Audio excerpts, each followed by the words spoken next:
Camilla melirik telur Divine Beast yang berhasil ia dapatkan dan sudah ia simpan dengan aman di sudut ruangan. Setidaknya itu satu hal yang berhasil ia amankan. Yah, aku harus pergi sekarang. Ia mengambil telur Divine Beast itu. Menyimpannya terlalu lama tidak akan membawa keuntungan apapun dan malah bisa menimbulkan kesalahpahaman. Camilla keluar dari kamarnya dengan telur itu terselip aman di sakunya. Tapi kemudian, Dorman, tolong bawakan ini untukku. Tentu saja. Dorman, ikut makan camilan bareng ya nanti. Aku pasti datang. Apa-apaan ini? Begitu dia melangkah keluar, Camilla melihat pemandangan aneh. Orang-orang dari rumah Duke berinteraksi dengan Dorman yang tampil dalam wujud aslinya dengan sangat alami. Oh, Nona Camilla? Dorman melihatnya dan langsung berlari mendekat. Kenapa semua orang bisa bersikap begitu wajar padamu? Oh, itu salah satu kemampuan yang masih saya miliki. Kemampuan? Tidak peduli seberapa tiba-tiba saya muncul, orang-orang secara naluriah akan menerima kehadiran saya seolah-olah mereka sudah mengenal saya selama bertahun-tahun. Kemampuan ini sangat penting agar saya bisa tetap dekat dengan Anda. Jadi saya cukup beruntung karena kemampuan ini tidak dicabut. Kamu nggak perlu dekat-dekat denganku. Maaf, kehadiranmu toh nggak menghentikanku dari kematian kan? Apa gunanya dia sebenarnya? Menangis paling keras waktu dia mati, berkabung karena rasa bersalah. Kalau dipikir-pikir, dia mungkin menangis karena misinya gagal dan dia nggak bisa dapat jabatannya kembali. Kamu seharusnya bisa memberitahuku sejak awal. Kalau saja dia memberitahunya soal pertukaran jiwa dan memperingatkannya untuk berhati-hati agar tidak mati lagi, mungkin dia tidak akan mati semudah itu sampai berkali-kali. Setidaknya aku mungkin bisa menggantungkan sedikit harapan bahwa semuanya akan baik-baik saja begitu jiwa kami dikembalikan. Itu di luar kewenangan saya, Nona. Wajah Dorman tampak sungguh-sungguh menyesal. Mengungkapkan kebenaran sebelum jiwa kembali ke tempatnya masing-masing benar-benar dilarang. Jiwa yang tidak stabil sangat rentan hancur bahkan hanya karena kejutan kecil. Jadi apa sih gunanya kamu buat aku? Mau saya ambilkan teh? Oh, akan segera saya bereskan kamar Anda. Saya juga bisa mencuci baju Anda. Nggak berguna. Nona, Anda tega sekali. Begitu menyadari bahwa percakapan ini nggak akan menghasilkan apa-apa, Camilla pun mulai berjalan pergi. Begitu ia sampai di depan ruang kerja Duk Sorpel, ia melihat kepala pelayan Luffy hendak masuk sambil membawa nampan berisi teh. Begitu menyadari kehadirannya, Luffy berhenti dan berbalik menghadapnya. Nona, ayah ada di dalam. Iya, beliau sedang berbicara dengan tamu. Tamu? Duk dari Jabilon sudah tiba. Oh, karena tadi langsung masuk ke kamarnya, dia memang belum sempat diberitahu soal kedatangan tamu tersebut. Anda tidak apa-apa. Luffy melirik rambutnya yang masih basah, tampak khawatir. Dia sudah mendengar kabar bahwa Nona Camilla kembali dalam keadaan basah kuyup dan melarang siapapun masuk ke kamarnya. Tapi belum sempat melaporkannya pada Duk karena kedatangan tamu itu. Oh, nggak apa-apa. Aku cuma berenang. Berenang? Di cuaca begini? Tubuhku cenderung cepat panas. Kalau begitu, pemanas di kamar Anda akan dimatikan mulai malam ini. Tapi kalau malam sih masih tetap dingin. Luffy mendecakkan lidahnya pelan. Camilla sedari kecil memang sensitif terhadap udara dingin. Sampai musim panas benar-benar tiba, dia tidak pernah mengizinkan perapian dimatikan, baik siang maupun malam. Dan sekarang dia bilang berenang di musim seperti ini. Aku sedang mencari sesuatu. Camilla akhirnya menjelaskan. Tatapan skeptis Luffy membuat Camilla menghela napas pelan. Tidak ada gunanya menyembunyikannya juga. Apa yang kamu cari? Sebuah suara tenang namun berat memotong percakapan mereka. Lutfil, entah sejak kapan dia tiba, tapi kini dia menatap Camilla dengan tajam. Ya, itu... Camilla ragu sejenak. Lutfil memang seorang sorpel, tapi ini adalah telur Divine Beast. Bukankah orang pertama yang harus tahu tentang ini adalah Duk Sorpel sendiri? Melihat keraguannya, Lutfil menggelengkan kepala pelan. Masuklah. Maaf? Ia mengisyaratkan ke arah ruang kerja. Kau kesini mau menemui ayah kan? Iya sih, tapi... Camilla melirik ke arah pintu ruang kerja. Bukankah akan lebih baik jika ia kembali nanti? Menyerahkan telur Divine Beast di hadapan tamu luar seperti Duk Jabilon rasanya kurang tepat. Aku akan kembali lain waktu, tak masalah. Masuk saja. Lagi pula Duk Jabilon memang ingin bertemu denganmu. Aku? Camilla yang tadinya hendak pergi langsung berhenti dan memiringkan kepala heran. Kenapa seseorang yang biasanya tak pernah peduli dengannya tiba-tiba ingin bertemu? Luffy mengetuk pelan dan masuk ke dalam ruang kerja lebih dulu. Camilla dan Nutville menyusul tanpa suara. Akhirnya kau datang juga. Orang pertama yang menyambut Camilla saat memasuki ruangan bukanlah Duk Sorpel ataupun Duk Jabilon, melainkan elang suci merah, Jetty.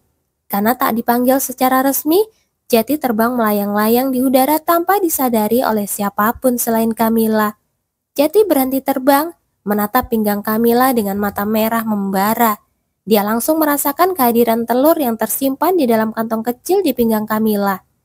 Masuklah. Iya ayah. Kita bertemu lagi. Halo.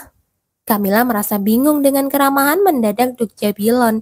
Kenapa dia bersikap seperti ini? Suara aneh mulai terdengar. Getaran seperti udara yang disobek membuat wajah semua orang menegang. Tidak ada yang bereaksi lebih kuat dibanding Duk Sorpel. Sumber suara itu ternyata berasal dari liontin yang tergantung di lehernya. Liontin tersebut yang dihiasi permata putih sebelumnya tidak pernah menunjukkan reaksi apapun meski sang Duk telah berharap dengan putus asa. Namun kini permata itu bersinar terang dan bergetar hebat. Permata itu memancarkan cahaya menyilaukan, seolah memberi sinyal bahwa ia telah menemukan pasangan yang cocok, lalu menunjuk ke satu arah tertentu. Kenapa ini tiba-tiba bereaksi? Mengikuti arah cahaya, semua orang pun menoleh ke arah Camilla berdiri. Wajah mereka diliputi keterkejutan. Camilla sendiri agak terkejut. Dia pernah mendengar bahwa liontin itu akan bereaksi saat telur Divine Beast berada di dekatnya. Namun dia tidak menyangka akan ditunjuk dengan sejelas ini. Saat semua orang memandangnya dengan tatapan tercengang, Camilla merogoh kantong kecilnya dan mengeluarkan telur itu, lalu meletakkannya di atas meja. Telur itu mulai bergetar pelan dan mengeluarkan dengungan rendah, bergema selaras dengan liontin di leher sang Duk. Oh, akhirnya! Entah sejak kapan, Herschel telah muncul di ruangan itu, menatap telur yang bersinar dengan ekspresi penuh emosi. Camilla, ini... Bahkan Duk Sorpel tidak bisa menyembunyikan getaran dalam suaranya. Iya, ini adalah telur Divine Beast. Jawabannya membuat semua orang menghela nafas tertahan. Mereka memang sudah berspekulasi, tapi mendengarnya secara langsung itu hal yang lain. Dengan tangan yang sedikit gemetar, Duk Sorpel membawa liontin itu lebih dekat ke telur. Semua orang menahan nafas, menatap dengan antisipasi mendebarkan. Begitu liontin mendekat, getaran dari telur semakin kuat. Lalu cahaya terang memenuhi seluruh ruangan, membutakan mata mereka semua. Ketika cahaya akhirnya mereda, orang-orang perlahan membuka mata mereka. Di hadapan mereka berdiri seekor harimau putih, lambang dari keluarga Sorpel. Auman harimau putih membungkam musuhnya, dan sekali langkah, tanah berubah merah oleh darah. Seekor makhluk kecil, bahkan lebih kecil dari telapak tangan orang dewasa, berjalan terhuyung-huyung dengan kaki mungilnya, lalu duduk dan mulai menjilati kaki depannya. Anak kucing. Di tempat di mana sebelumnya telur Divine Beast berada, kini duduk seekor anak harimau putih mungil. Tadi kau bilang itu harimau putih. Duk Jabilon bergumam tak percaya. Semua orang di ruangan itu pun terdiam, menatap makhluk mungil itu dengan tatapan kosong. Yang pertama memecah keheningan adalah Herschel. Kau akhirnya terbangun. Matanya berbinar penuh emosi saat menatap harimau putih mungil itu. Camilla melirik Herschel dengan ragu. Setelah semua perjuangannya, yang ia dapat hanyalah anak kucing kecil ini. Itu karena dia sudah terlalu lama tertidur. Meski sekarang kecil, kekuatannya akan muncul sedikit demi sedikit. Jangan khawatir. Herschel yang menangkap ekspresinya segera memberi penjelasan singkat. Syukurlah. Camilla kembali menatap ke arah harimau putih itu, atau lebih tepatnya Divine Beast itu. Pada saat itu, makhluk mungil yang masih berjalan terhuyung-huyung itu mendongakkan kepalanya. Matanya bergantian memandang Duk Sorpel yang memegang liontin dan Camilla. Lalu dia mulai berjalan menuju Camilla. Makhluk kecil itu meregangkan tubuh mungilnya dan mulai menjilati tangan Camilla yang berada di dekat meja. Camilla terdiam membeku. Pergi sana. Namun dia tidak sanggup mendorong makhluk kecil itu menjauh. Dengan kikuk, Camilla menarik tangannya kembali, tapi Divine Beast itu terus mengejarnya, mengikuti gerakan tangan Camilla dengan gigih. Saat makhluk itu hampir terjatuh dari meja, Camilla buru-buru menangkapnya dan dengan cepat meletakkannya kembali di depan Duk Sorpel. Kink!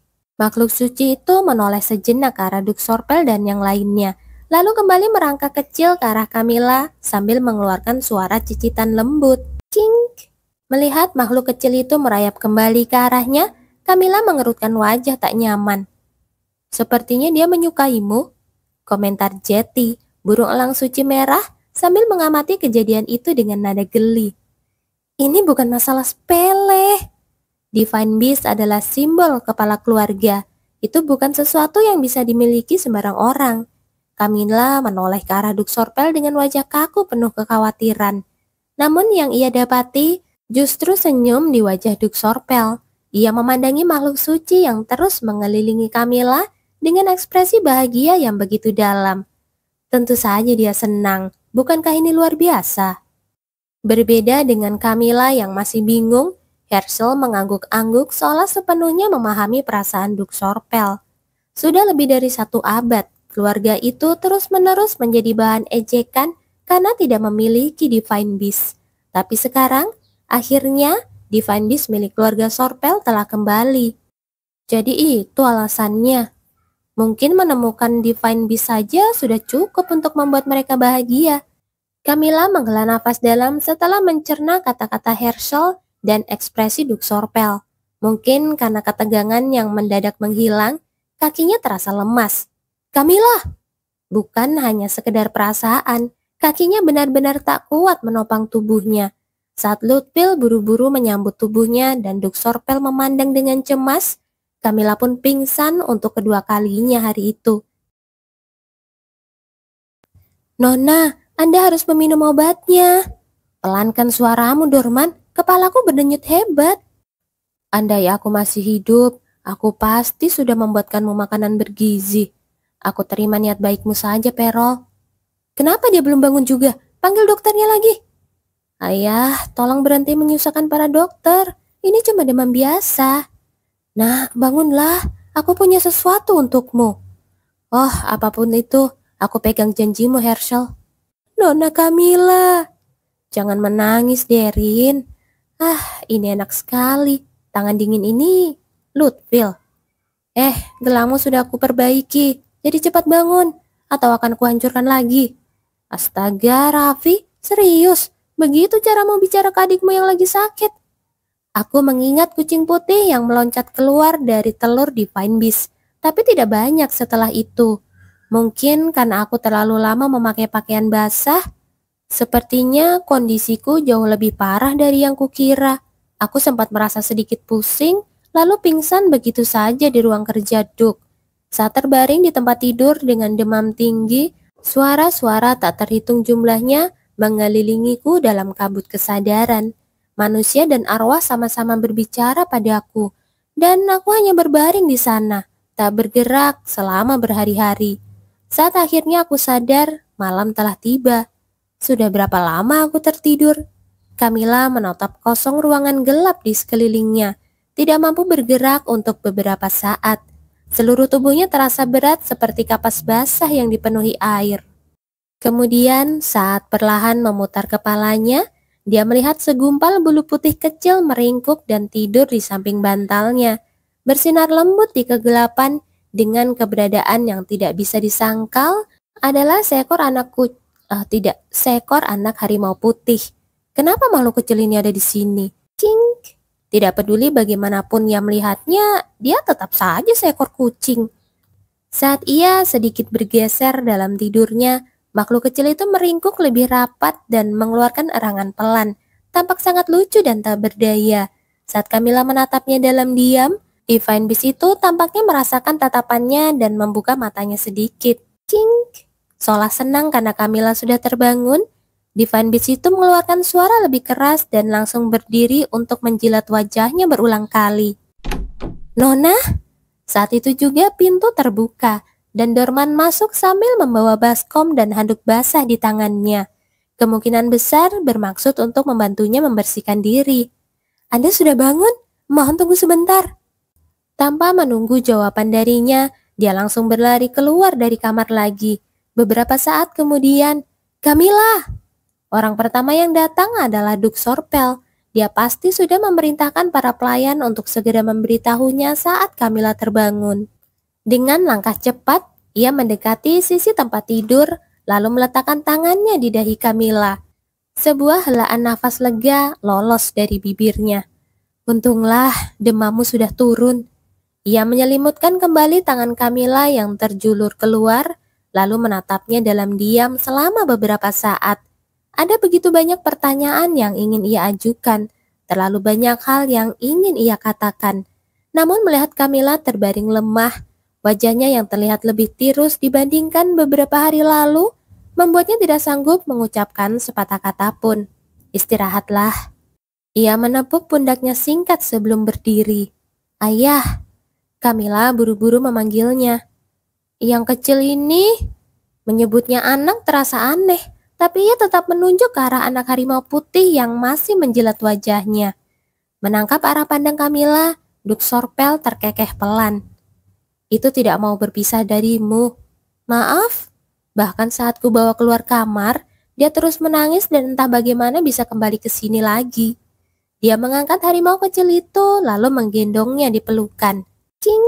Makhluk kecil itu menggeliat dalam pelukan Duk Sorpel dan terus merengek ke arah Camilla. Duk Sorpel memandangi harimau kecil itu dengan pasrah, lalu meletakkannya kembali di samping Camilla. Harimau kecil yang licik itu langsung berlari kecil ke tempat semula di dekat wajahnya, lalu berbaring tenang seolah-olah tempat itu memang miliknya. Nona, ini obat Anda. Dorman mendekat sambil membawa obat. Begitu Dorman mengulurkan tangannya, harimau yang sebelumnya tampak jinak itu langsung mengeram tajam, bulunya berdiri. Aku tidak berniat menyentuhnya. Terkesiap, Dorman mundur dengan panik. Tapi harimau itu tetap siaga. Bulunya masih berdiri saat menatap tajam ke arahnya. Tertawa kecil, Duk Sorpel kembali mengangkat harimau kecil itu. Setidaknya, makhluk ini mengakuiku sebagai kepala keluarga. Meskipun biasanya bersikap seperti anak kucing jinak, Divine Beast itu berubah garang setiap kali ada orang lain mendekati Camilla. Minumlah obatmu dulu. Memanfaatkan kesempatan itu, Dorman menyodorkan obat kepada Camilla sambil tetap mengawasi harimau kecil itu dengan hati-hati. Camilla menatapnya tak percaya. Dulu Dorman adalah manajer jiwa, namun sekarang dia sampai harus melangkah hati-hati karena takut pada harimau kecil. Setelah memastikan Camilla sudah meminum obatnya, Duk Sorpel kembali meletakkan harimau kecil itu di sampingnya. Lalu meninggalkan kamar dengan satu tatapan terakhir ke arah mereka berdua. Camilla menoleh menatap harimau kecil yang kini sudah meringkuk nyaman di tempatnya. Aku benar-benar tidak suka binatang, terutama bayi hewan atau anak-anak. Mereka membutuhkan perhatian terus-menerus dari awal hingga akhir. Mungkin karena dirinya sendiri tidak pernah mendapatkan perhatian, melihat sesuatu yang kecil dan lemah hanya membuatnya bingung harus bersikap seperti apa. Cing! Harimau kecil itu berkedip menatapnya dengan mata besar, lalu kembali menjilati pipinya. Ya sudahlah, aku tidur aja. Mungkin ada obat tidur yang dicampur bersama obat tadi. Tak lama kemudian, Camilla pun kembali terlelap dalam tidur yang dalam.